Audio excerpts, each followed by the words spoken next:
একটুখানি নেকের তরে রোজ হাসরের মাঠেতে বাবা ঘুরবে ছেলের পিছে, ছেলে বাবার আগেতে। আহাতে মন কঠিন দিনেতে নামাজ তোমায় ভুলবে না, ঠিক মতো পড়িলে নামাজ জান্নাত তোমার ঠিকানা। ঘুমের চেয়ে নামাজ ভালো আর তুমি ঘুমাইও না, ঠিক মতো পড়িলে নামাজ জান্নাত তোমার ঠিকানা।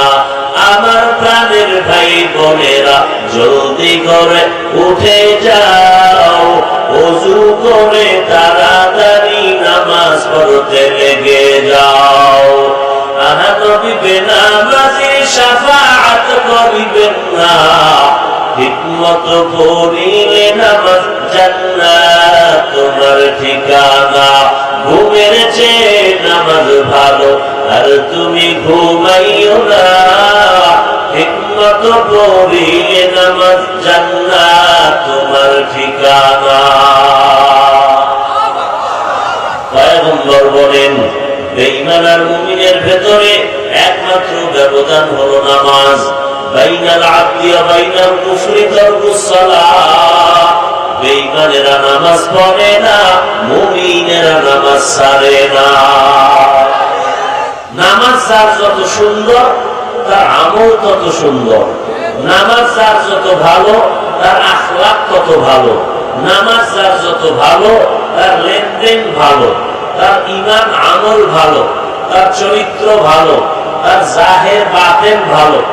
যার জাহের খারাপ বাতেন খারাপ, ঝামেলা নামাজ তার সঠিক নেই। এজন্য আল্লাহ চ্যালেঞ্জ দিবেন, ইন্নাস সালাতা তানহা আনিল ফাহশাই ওয়াল মুনকার ওয়া লাযিকরুল্লাহি আকবার। নিশ্চিত নামাজ মানুষকে সমস্ত পাপাচার থেকে ফিরাবে। কে ফিরাবে? নামাজ। কিন্তু বহু নামাজি সুদের টাকায় ব্যবসা করে, বহু নামাজি নামাজ পড়ে মিথ্যা কথা বলে, বহু নামাজি নামাজ পড়ে আবার অন্যের হক নষ্ট করে। এর একমাত্র কারণ যেইভাবে নামাজ পড়া প্রয়োজন ওইভাবে তার নামাজ হয় না। যারা পড়ে না তো বলেই না, যারা পড়ে যেভাবে পড়া প্রয়োজন ওভাবেও করি না।